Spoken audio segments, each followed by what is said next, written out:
sir. Amir. There was somebody to make the announcement. Yeah, absolutely. Assalamu alaikum. Yeah, please sit it.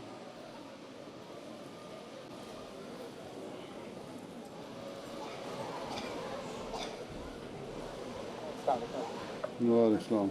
Assalamu alaikum. Assalamu alaikum. We gaan ons programma starten met de recitatie van Heilige Koran. So we'll start our program with the recitation of Holy Quran, and I will invite Atta Latif Sahib, please.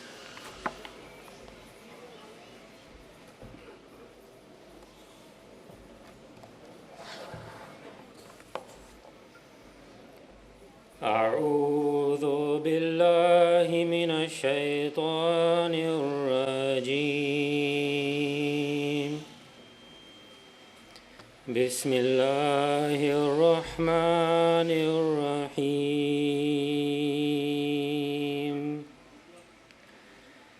يا أيها الناس إنا خلقناكم من ذكر وأنثى وجعلناكم شعوبا وقبائل لتعارفوا إن أكرمكم عند الله أتقاكم إن الله عليم خبير. Ik zoek toevlucht bij Allah tegen Satan de verworpene. In naam van Allah de barmhartige, de genadevolle. O mensdom, wij hebben u uit man en vrouw geschapen. En wij hebben u tot volkeren en stammen gemaakt, opdat gij elkander moogt kennen. Voorzeker, de godvruchtigste onder u is de eerwaardigste bij Allah. Voorwaar, Allah is alwetend, alkennend.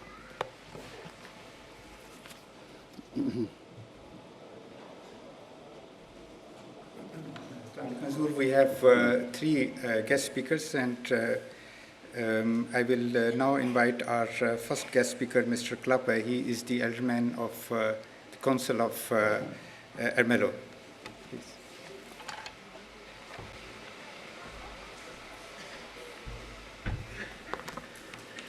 Dank u wel. Ik voel me heel erg vereerd dat ik hier u mag toespreken als gast vanuit Ermelo. Ermelo is een buurgemeente en het is heel bijzonder als je als wethouder uit een buurgemeente in een andere gemeente mag spreken. Maar ik doe dat hier heel graag, omdat ik u een heel bijzondere organisatie en vooral een hele bijzondere groep mensen vind. En het is ook heel bijzonder dat ik vanuit de wereldse gemeenschap, de wereldse gemeente, u mag toespreken als spirituele groep. Ik doe het heel graag namens de gemeente Ermelo. Want als Ermelo willen wij zelf ook een hele gastvrije gemeente zijn. Gastvrij voor onze inwoners, maar ook erg gastvrij voor onze gasten. En u bent vaak onze gast in Ermelo. Al meermalen jaren zijn er vertegenwoordigers van uw spirituele gemeenschap aanwezig in Ermelo om schoonmaakwerkzaamheden te verrichten in Ermelo. Wij kennen u niet of nauwelijks in Ermelo. Helaas zijn er weinig leden van uw organisatie in Ermelo actief. En daarom maakt het juist zo bijzonder dat er regelmatig mensen bij ons op bezoek komen om goede daden te verrichten. Bijzonder is ook dat u zo vaak meegewerkt heeft zonder daar wat voor terug te vragen. U komt van buitenaf en ontmoet onze inwoners. En bij alle schoonmaakacties die wij in de afgelopen tijd gehad hebben, horen wij ook telkens van onze inwoners terug dat het zo bijzonder is dat er een groep mensen uit Nunspeet zomaar op een vrije zaterdag naar Ermelo toekomen om schoonmaakwerkzaamheden te doen. Maar dat is niet het enige. Wat u brengt is veel meer. U brengt ontmoeting, u brengt verbinding, saamhorigheid en verbroedering. Zaken die heel belangrijk zijn in onze huidige samenleving. Want het is zo gemakkelijk om te polariseren of met de rug naar de samenleving toe te gaan. Zeker als je andere mensen niet goed kent. En dat is ook niet altijd gemakkelijk. Mensen die ergens voor staan, die hun nek uitsteken, ondervinden vaak veel weerstand. Vooral op sociale media is dat heel erg goed te merken, maar ook op andere manieren ontvindt u heel veel weerstand. En dat maakt u zo bijzonder. U zoekt de mensen op. U maakt gebruik van de vrijheid die ons land u biedt, maar u geeft daar heel veel voor terug. U geeft er liefde voor terug. En dat vinden wij in Ermelo heel bijzonder. En u bent in de toekomst weer heel vaak welkom, niet alleen om schoon te maken, maar ook om onze inwoners te ontmoeten. En ik wens u voor nu een hele inspirerende en een goede bijeenkomst. Dank u wel.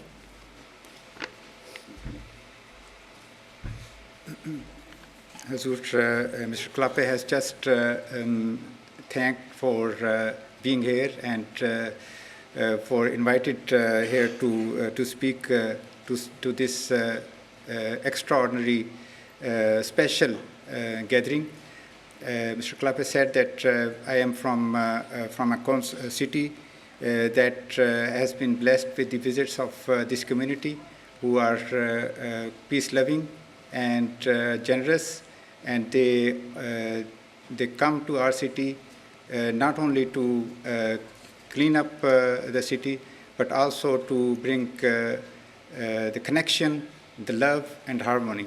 And that is what we really honor and respect.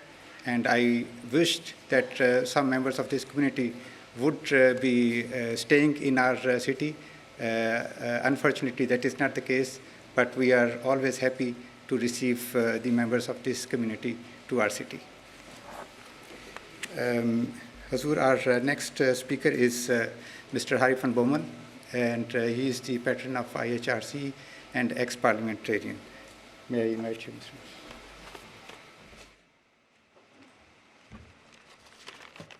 Assalamu alaikum. Some 4 months ago, I was a member of an international delegation visiting Thailand and Malaysia. We were on a mission for the International Human Rights Committee, trying to investigate the life of Ahmadis who have fled from Pakistan to Thailand and Malaysia. And this afternoon, I would like to share some of the conclusions that we have written down in our report that was presented 3 weeks ago in The Hague. We presented it to the Dutch Parliament, to press, and to other people who were interested in the fate of Ahmadis who have fled Pakistan. It is important to realize that both Malaysia and Thailand are not signatories to the UN Treaty of Refugees of 1951. And this means that UNHCR, the organization that gives shelter and fights for the rights of refugees, has no position in these countries. Refugees are not recognized as formal international status of refugees, and therefore they get no protection from the local government, they get no rights from the national government. And this means that after a period of 3 months in these countries, these refugees can be arrested and brought to detention center, sometimes for years. The situation in detention center is appalling. Sometimes people, as much as 200, have to stay in one room with only 2 or 3 toilets. Local integration is impossible for people who have fled from Pakistan. So the only solution, the only durable solution, is relocation. And therefore, one of the conclusions of our report is that Western countries should do more to relocate the number of refugees that come from Pakistan with an Ahmadi background. Because also in Thailand and Malaysia, they do not have the rights to practice their beliefs. There is no freedom of religion in these countries for Ahmadis. They cannot go to Friday prayer. They cannot give their children Muslim names. They cannot use the language that we can use freely in this room. The situation of Ahmadi refugees, but also of Christian refugees in Thailand and Malaysia is without any future. And therefore, the title of the report is From Persecution to Desperation, because many of the refugees that have left Pakistan hoped for a better life in Thailand and Malaysia, and they now find themselves in a situation that sometimes is just as worse as it was in Pakistan. The recommendations that we do in our report refer to the international treaty that protects the rights of refugees. This is addressed to both the governments of Thailand and Malaysia, but also we address third countries, such as our own, the Netherlands, the United Kingdom, Germany, and other European countries, to accept more refugees with an Ahmadi background. This is something that we will keep on working for the coming months. And we are very happy that we have found political parties in the Dutch Parliament that are willing to support these recommendations. The International Human Rights Committee has asked Dutch Parliament to underline the conclusions and the recommendations of the report, and we hope that the encounter of Parliament with the government will lead to success, and that in the future the Netherlands and other European countries will be willing to accept more refugees with an Ahmadi background. Thank you very much.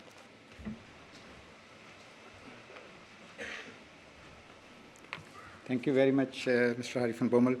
Hazur, our next eminent guest speaker is Mr. van der Weert. He is the mayor of Nunspeet, and since May 27th, he is mayor. He is a very good friend of our Jamaat.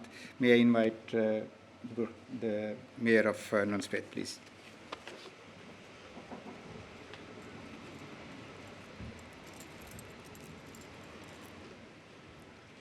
Goedemiddag allemaal. Namens de gemeente Nunspeet mag ik u van harte welkom heten hier op deze bijeenkomst in Nunspeet. Heel blij dat jullie allemaal hier naartoe gekomen zijn. Zojuist heeft de wethouder van Ermelo, onze buurgemeente, al iets uitgelegd hoe jullie in onze samenleving staan. Hoe jullie bezig zijn om goede dingen te doen in die samenleving en proberen te zorgen die ontmoeting tot stand te brengen.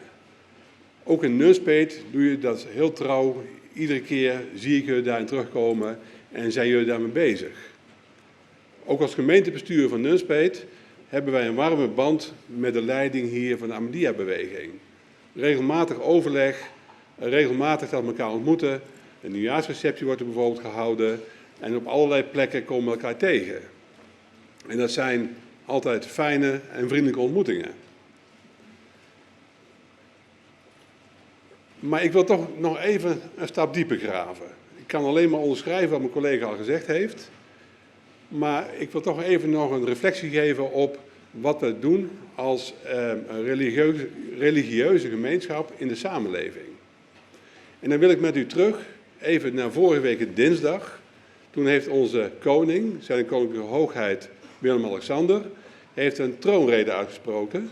En in die troonrede heeft hij de parlementariërs van Nederland toegesproken. En wat hij daar onder andere gezegd heeft: beste parlementariërs, jullie maken hier wel heel erg druk over of nou het groeipercentage voor het nieuwe jaar 0,5 of 0,8% zal zijn. Eigenlijk is het helemaal niet belangrijk. Wat mensen bezighoudt is vooral, ik word geboren. In wat voor gezin? Heb ik ouders die me goed opvoeden? Wat voor school mag ik naartoe? Kan ik een partner vinden? Kan ik een woning vinden? Kan ik werk vinden? Ben ik gezond? Dat zijn de vragen waar je hier elke dag mee bezig ben. Ik vond het ontzettend fijn om te merken dat onze koning daar oog voor heeft. Dat hij op die manier zegt van, eigenlijk of we nou een paar euro meer of minder in de portemonnee hebben, is niet zo belangrijk. Het gaat erom dat we onze weg vinden in deze samenleving. Waar de koning het niet over gehad heeft, maar waar jullie hier het wel over hebben met elkaar, is nog iets anders.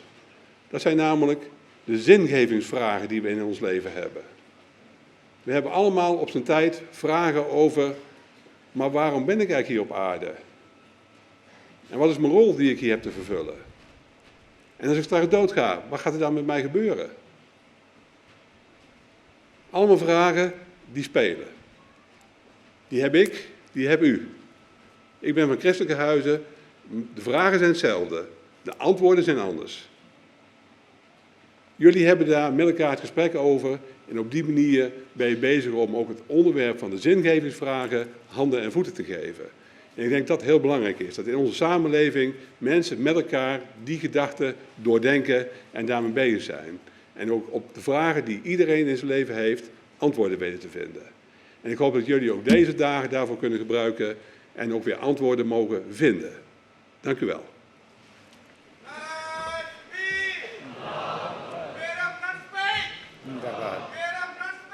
Zindabad. Hazur, the mayor has said that as the alderman of the city council of Ermelo has just mentioned, I also welcome all of you who have joined together here in this city. And my feelings are the same as the alderman of city of Ermelo has said, that you people are connecting the societies, connecting the people in the city. You people are the people who spread love and harmony in the society, and that is something that is desperately needed in these times. The mayor said further that it is. Then I will take a step deeper. What is the role of a religion in a society? A few days ago, our king said in a program where the financial the budgets are presented, he asked the politicians not to stress more on how to get the better financial situations and how we can have the better finance, but you should work hard to see how we can make the lives of the people, of our people, better, and if they have good work and give good livings. The mayor said that today we have gathered here with a special purpose, and the question we might have with us is what is our role in our society and in this life? I have that question, and you might have that question. The answer may be different, but it is our duty to keep on looking the answer to that question, how we can make our society better. And the mayor said that I wish you that in these days that you have come together, you will be able to find answer to that question and keep on working on that.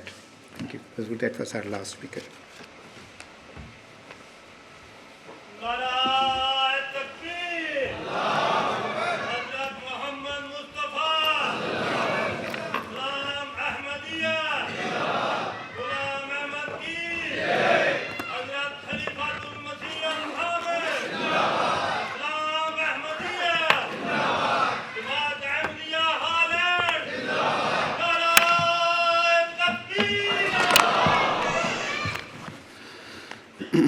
أشهد أن لا إله إلا الله وحده لا شريك له وأشهد أن محمدا عبده ورسوله أما بعد فأعوذ بالله من الشيطان الرجيم بسم الله الرحمن الرحيم.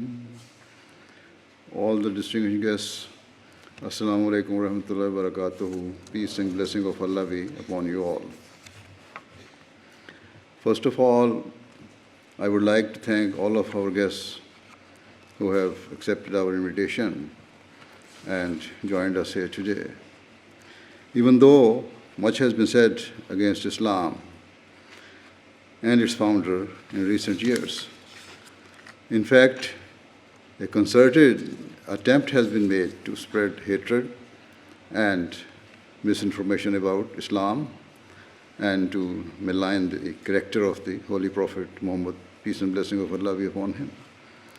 In light of this, your attendance at this religious event hosted by a Muslim community testifies to your open hearts and broad-mindedness, and for this I can only commend and thank you.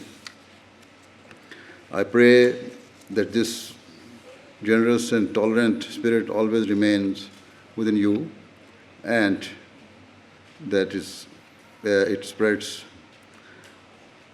much further afield so that the people of all communities can live together in peace and with a spirit of mutual love and respect.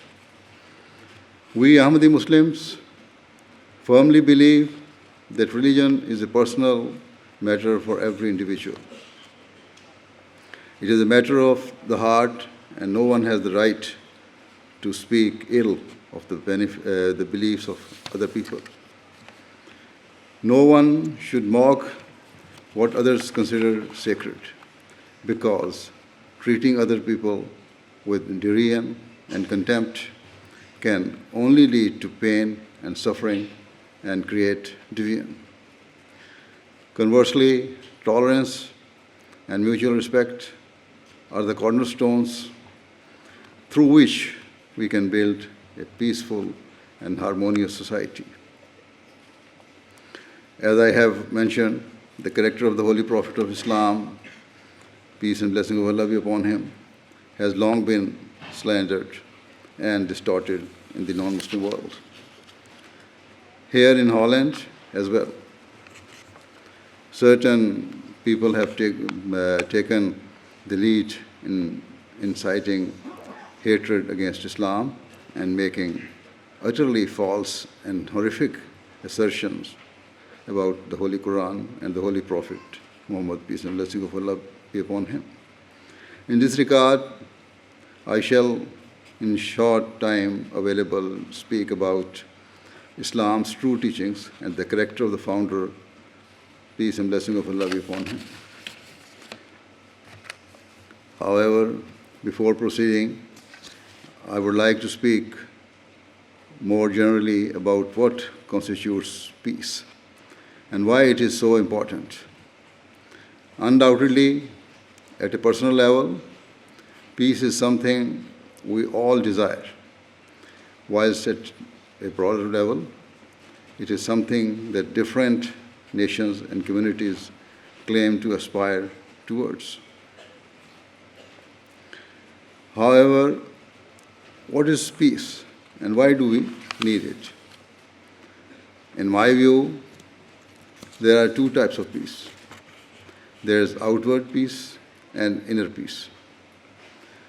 Often, at a superficial level, people can appear to be happy and content. Yet, though they have outward peace, they remain bereft of inner peace. For example, powerful and influential people often speak about developing peace, and they personally possess all the trappings and comforts of the world. Nevertheless, many admit that they remain in search of peace of mind and are consumed by tension and vexation. From a purely external and material point of view, they have all that they need, yet their minds remain plagued and by anxiety, and their hearts remain unfulfilled. Thus, the reality is that until a person attains inner peace, their material comforts are worthless. Simply put, the one thing money cannot buy is inner peace. For example, imagine the case of an affluent mother who has riches beyond her needs, but her child becomes lost. Despite having every possible worldly comfort, she will remain frantic and desperate until she finds her child. Sadly, in both the developed and developing world, mental health issues are on the rise. In rich countries, increasing number of people are committing suicide, suffering from breakdowns or depression, even though they are relatively strong in financial status. Unsurprisingly, a lack of inner peace is also common amongst the weaker and vulnerable members of society, who cannot fulfill their basic needs and who desperately yearn for the comforts available to others. Thus, frustration and inner turmoil is palpable amongst the rich and the poor. On one side, affluent people who have all they need in material terms remain bereft of inner peace. At the other end of the spectrum, the poor or needy are plagued by their circumstances and crave the comfortable lives of others. People may have different goals or desires, and they may be poles apart in terms of their material state, but they are united in their failure to attain inner contentment. In today's world, critics are quick to blame religion, and particularly Islam, for the problems of the world. Yet, many people who are suffering from inner torment and unrest are those who live a purely secular existence, and so their problems cannot be blamed on Islam or any other religion. As a religious leader, I firmly believe that instead of being the cause of today's problem, religion is the answer, and from an Islamic perspective, the solution is quite simple. The Prophet of Islam, peace and blessing of Allah be upon him, taught that a true peace of mind requires for a person to recognize God Almighty and to develop a connection with Him, because, according to Islam, one of the attributes of God Almighty is that He is the source of peace. He desires for His creation to live peacefully, irrespective of any differences of religion or belief. Furthermore, the Holy Prophet Muhammad, peace and blessing of Allah be upon him, taught that Allah the Almighty is the provider and sustainer of all the creation. He does not just provide for Muslims, but His grace encompasses all humanity, be the Christian, Hindus, Sikhs, Jews, or the people of other faiths and beliefs, and indeed of those who have no faith and deny His existence. Islam instructs Muslims to emulate to the best of their abilities the attributes of God, and so the Prophet of Islam, peace and blessing of Allah be upon him, stated repeatedly that his followers must be compassionate and considerate and strive to impart peace to others. A golden principle given by the founder of Islam, peace and blessing of Allah be upon him, is that a true Muslim should like for others what he likes for himself. I believe that this simple and profound point, if acted upon, not just by Muslims, but by all people, is the means for everlasting peace in society. No doubt, everyone desires peace for themselves and their loved ones, but most people will be lying if they claim that they want their opponents and competitors to have peace and to live with contentment. Yet, this is the standard of nobility and generosity of spirit that Islam requires.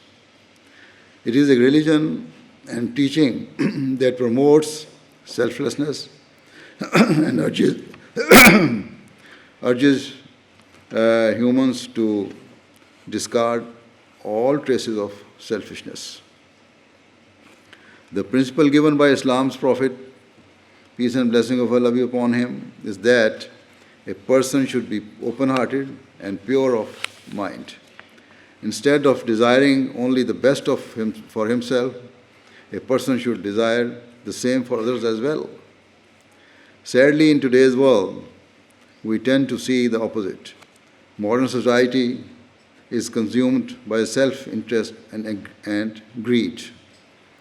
Disorder, conflict, and warfare are on the rise, and the principles of equity and justice are being consistently discarded. This is illustrated by the foreign policies of many powerful and rich countries. It has been a constant theme of modern history that dominant powers have sent their armies to distant lands on the pretext of establishing peace, but time has proven that their real objective has been to protect and enhance their vested interests. During such conflicts, if just one of their soldiers dies, there is an outpouring of grief and they pledge to take revenge. Yet, when their bombs or munitions cause the death of hundreds or even thousands of innocent civilians, including defenseless women and children, they remain silent and do not express any hint of regret or remorse. The consequences of such injustice are extremely damaging and far-reaching. The local people see that their lives are deemed to be of far less worth and value than the lives of those who are from powerful nations. As they deserve the stark double standards and the lack of humanity, they become overcome by frustration, anger, and resentment, and their emotions threaten to boil over at any time. The peace and security of such nations lie in ruins, but the rest of the world would be foolish to think that they will not be affected. Rather, the world is now so interconnected that the ramifications of hostilities in one part of the world are bound to spread beyond borders. And we have seen many examples of this in recent years.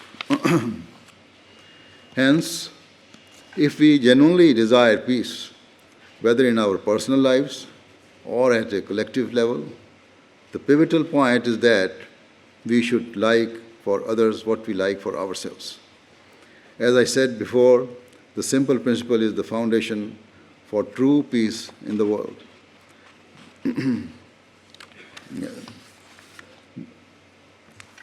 In terms of religion, the Holy Prophet Muhammad, peace and blessing of Allah be upon him, taught that developing true peace requires for mankind to turn towards God Almighty, who is the source of peace, the noble and the pure, and to try to emulate his attributes.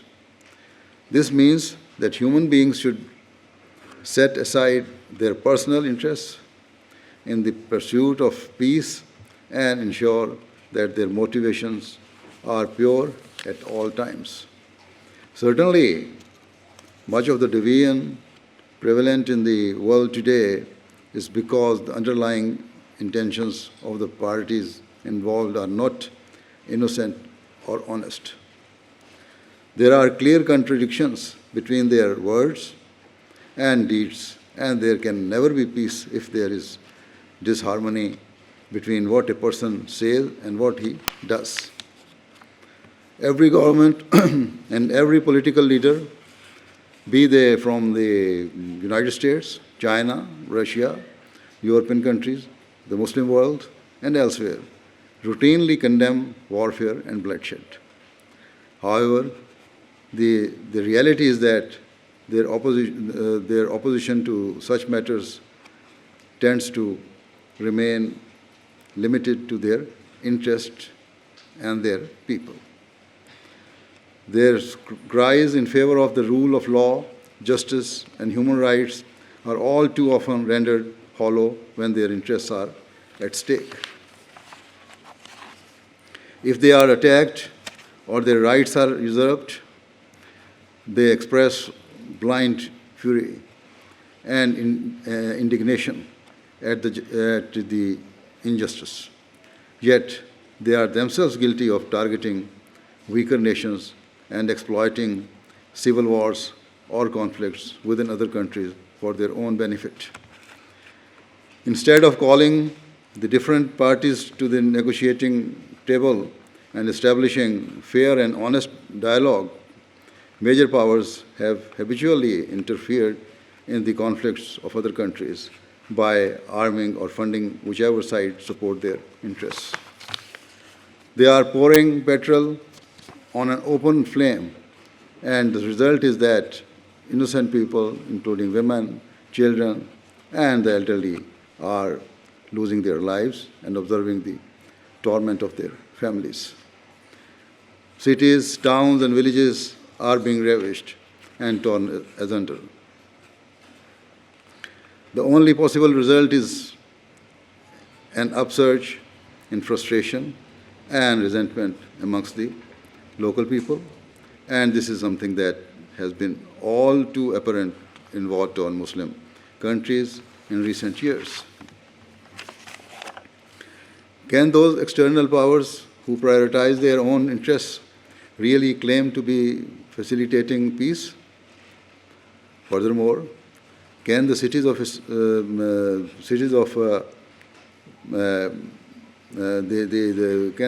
the critics of Islam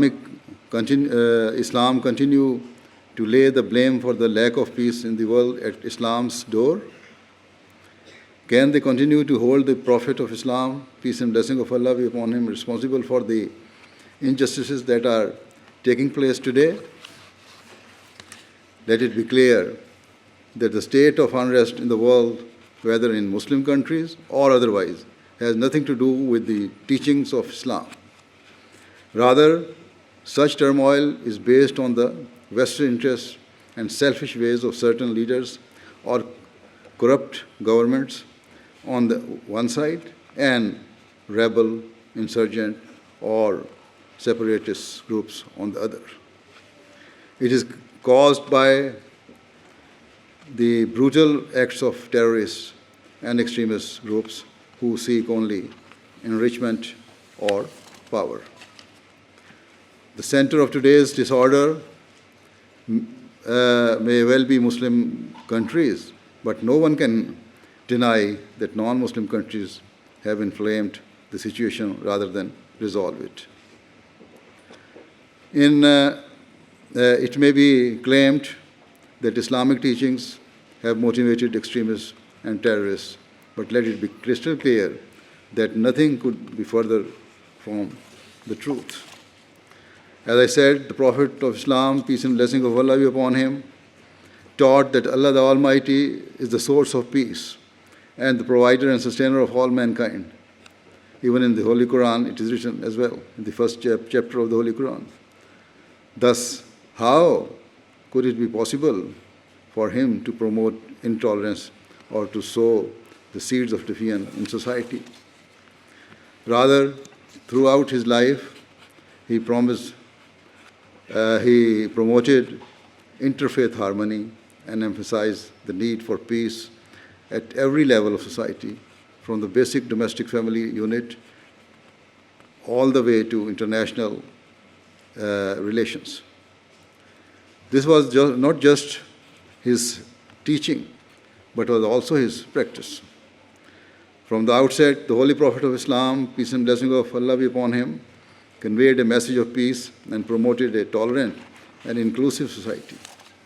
He proclaimed that God Almighty desired for all people, irrespective of their ethnic background or beliefs, to live in peace and for human values to be recognized and upheld. It is often alleged that the early Muslims engaged in warfare or were intolerant of the beliefs of others. Yet, a fair-minded review of Islamic history proves that these are completely unjust and false accusations.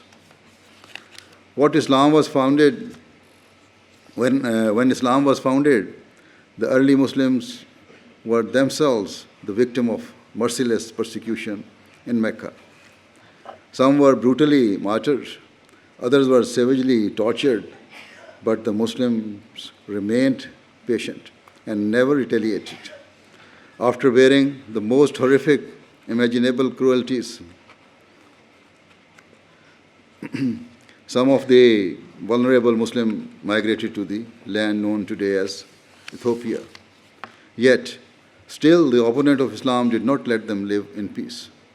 Rather, they followed them and presented themselves before the king of the land and pleaded with him to banish the Muslims and force them to return to Mecca so they could continue to persecute them and ensure that Islam did not spread. The disbelievers of Mecca told the king that the Muslims had established a new faith and had condemned idol worship. They claimed the Muslims spread disorder and disturbed the peace of society. Upon being instructed by the king to present their defense, the Muslims declared their beliefs in the one God who was the creator of all creation. They worshipped him alone, but at the same time sought peace with all people and communities and believed that people of different faiths and beliefs should respect one another.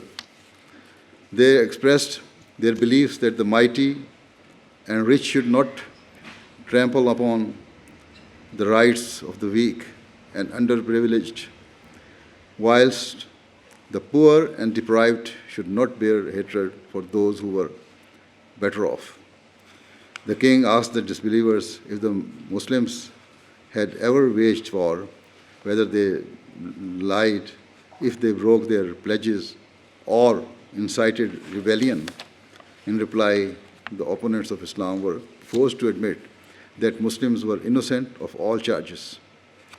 Despite their hatred for the Prophet of Islam, peace and blessing of Allah be upon him, and his followers, and despite their intense desire to finish Islam, the people of Mecca testified to the fact that the founder of Islam, peace and blessing of Allah be upon him, had never spoken an untruth, had never broken a promise, and nor had he ever acted with cruelty or injustice.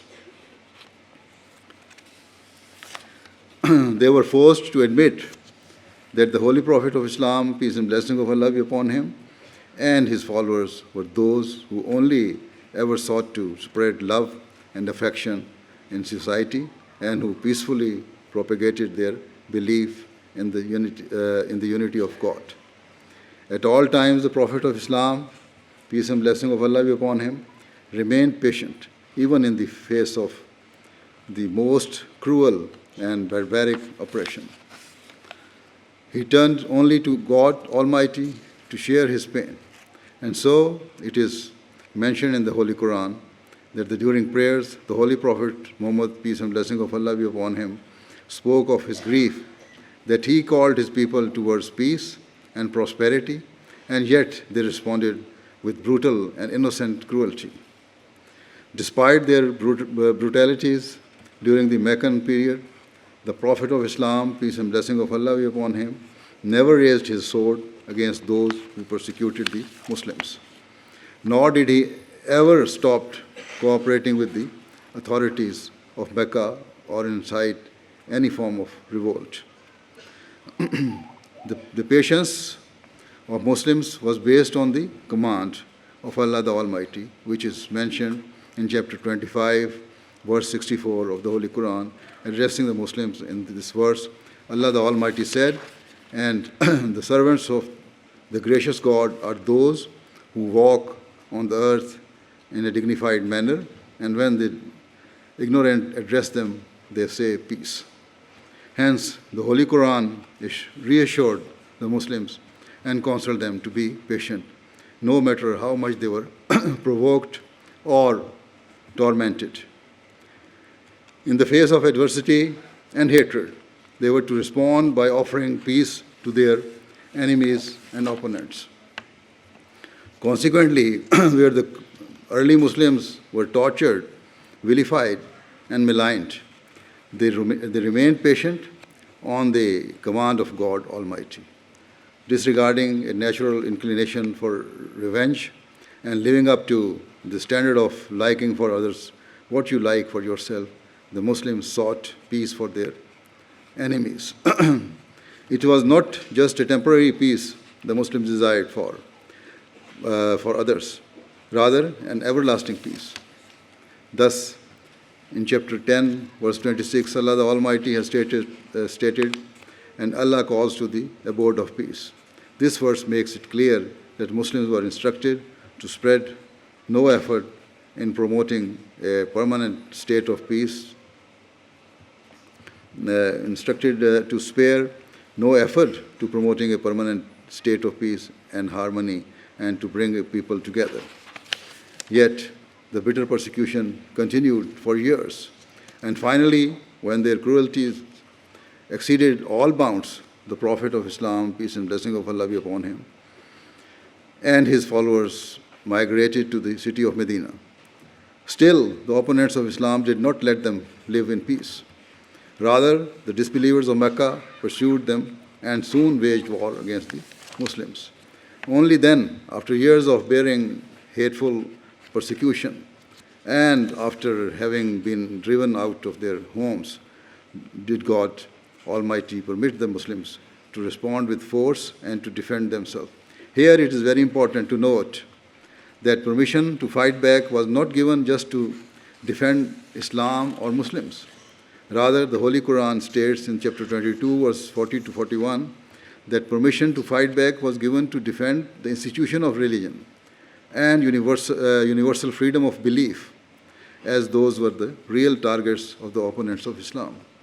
It should also be clarified that the Holy Prophet of Islam, peace and blessing of Allah be upon him, instructed his followers to abide by the strictest possible rules of engagement. For example, he ensured that prisoners of war were treated with compassion and freed wherever possible. He instructed that no child, woman, elderly person, or sick person was to be targeted, nor were places of worship or religious leaders to be attacked. Further, he instructed that if the opponents of the opposing side even hinted towards reconciliation, their gesture was to be immediately accepted, so that no opportunity for peace was lost. It is also of note that where it is commonly suggested that the early Muslims were belligerent or bloodthirsty, today several Western and non-Muslim historians admit that it is wholly inaccurate. In fact, the research shows that the number of people who lost their lives in all of the wars fought in the period of the early Islam was a fraction compared to the number of people who died at the hands of single bombs in the modern era. Therefore, rather than seeking conflict or fostering hatred, Islam has only ever instructed Muslims to knock down the walls of hatred and hatred that divide mankind to build bridges of love and compassion in order to unite it. In short, at every level of society and across all communities and people, Muslims have a duty to spread peace, and the fundamental reason for this, as I have already mentioned, is that the very first chapter of the Holy Quran states, "All praise to Allah, Lord of all the worlds." Accordingly, where God Almighty is the provider and sustainer for all mankind, it's simply not possible for true Muslims to bear hatred or ill will towards their fellow creation. Rather, our hatred can only be filled with sentiments of love, compassion, and sympathy for others. Of course, as practicing Muslims, we have our religious beliefs. We believe that God is one and that it is our duty to turn to Him and to worship Him alone.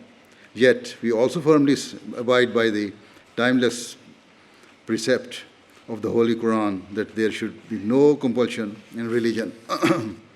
As I said before, religion is and always will be a matter of the heart and a personal matter for each individual. The very meaning of the word Islam is peace, and there are many verses of the Holy Quran that makes it categorically clear that Muslims must be peaceful and show love and respect to others. How could it be that when such a peaceful teachings was revealed to the Prophet of Islam, peace and blessing of Allah be upon him, that he himself would violate its teachings? Honest and fair historians testify to the fact that the Holy Prophet of Islam, peace and blessing of Allah be upon him, never inflicted any cruelty or usurped the rights of other people. At every juncture, he taught peace, forbearance, and fulfilling the rights of mankind. And certainly, his teachings are our inspiration. We proudly proclaim to be the followers of that noble prophet who the Holy Quran declared a mercy of mankind, for mankind. This is the reason that the Ahmadiyya Muslim community raises the slogan of love for all and hatred for none. At this time of strife and division, our message is that all nations and all people must urgently strive for peace. The fierce critics of Islam should recognize that instead of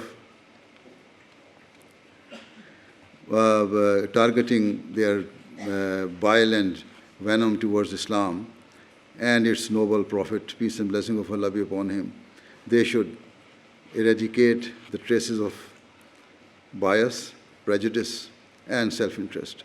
Otherwise, disorder and hatred in the world will continue to escalate. Frustration and anger amongst those Muslims who are uneducated or ignorant of the true teachings of their religion will rise to the surface, not only amongst the Muslim community, but across society.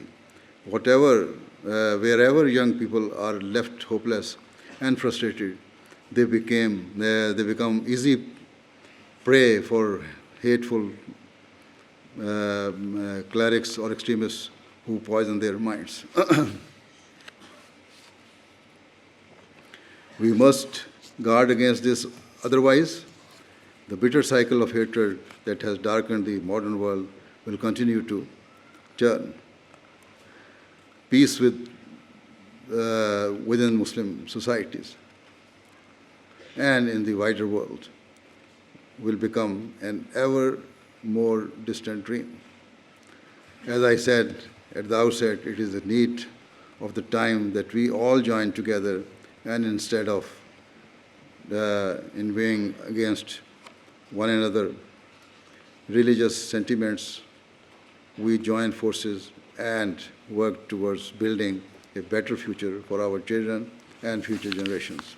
Let us set aside our differences and work faithfully towards developing true and sustainable peace in the world.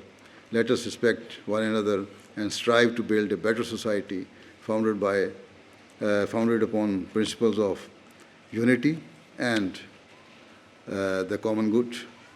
May Allah the Almighty enable us all to do this. Thank you very much.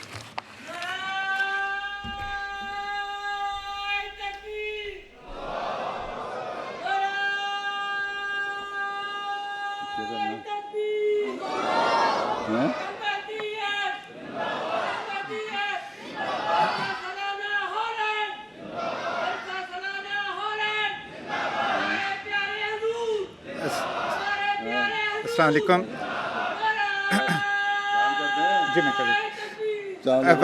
Wij gaan deze sessie zo meteen sluiten met stille gebed. Dat zal zijn heiligheid ons inleiden. U mag op uw eigen manier die gebed doen. Please silent prayer.